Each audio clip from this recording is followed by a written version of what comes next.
As a part of October's monthly challenge, I decided to create an extension and a npm package which would fetch and display the COVID information to its user. This is not a tutorial, but I'll briefly take you through my code so that you have an idea of what is going on when you look into my GitHub repository. Let's begin with the COVID extension. I have loaded the COVID extension locally by turning on the developer mode in my browser. Upon loading, you will see this small icon displayed on an extension bar. When you click on it, you see a drop down.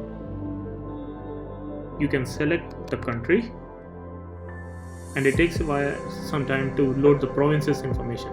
You can either select the province or you can proceed without selecting the province. Once you hit the submit, you'll see the COVID information being rendered, and click on it, you will see the information being displayed over there as well. At the same time, you can also update the information by selecting a province and then hitting update. So this is the information being displayed.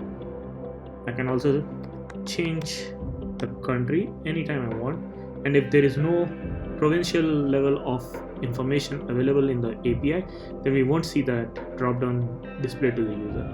And once you hit update, the map updates and you can see the information being displayed respectively.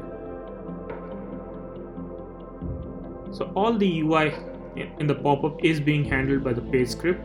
I send messages to the background using the send message method, and each message is like a JSON format, and each message has a type of message that is being sent to the background, and the background handles each message based on its type respectively and sends a response back to the page script with the appropriate information that is needed by the pop-up to be displayed.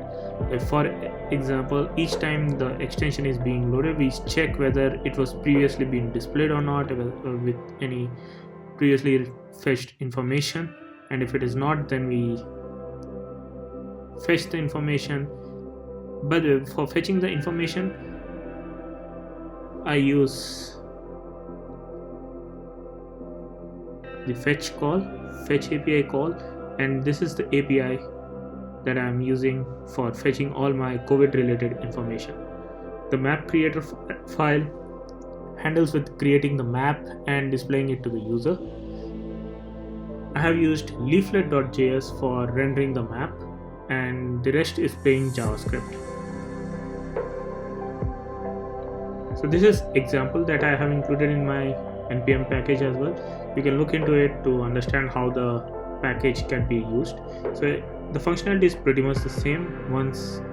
As soon as the application loads, you have two drop downs being populated with the information, and once you click, you select the country, it displays the information. You can then select the province and it updates the information. The one we were watching was dark mode. Now if I switch it to light mode and check it out,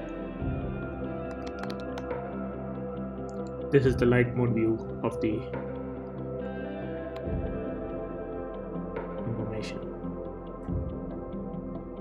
So as far as the code goes, it is pretty much the same. COVID visualizer.js is the entry file. This has all the methods that calls to other files for fetching the information. Fetch data is primarily responsible for fetching the data and structuring it as per our needs, and map creator is for plotting the map. Here I'm using Mapbox instead of leaflet.js just for a change of pace. You can tweak around with the marker sizes, markers locations, and then display appropriate information to the user. This folder which I was talking about earlier, example usage, is what has code snippets for you to look into for understanding how this npm package can be used. That marks the end of this monthly challenge demo. I hope you have liked it. My name is Sridhar and this is Hybro Frolix. Ciao.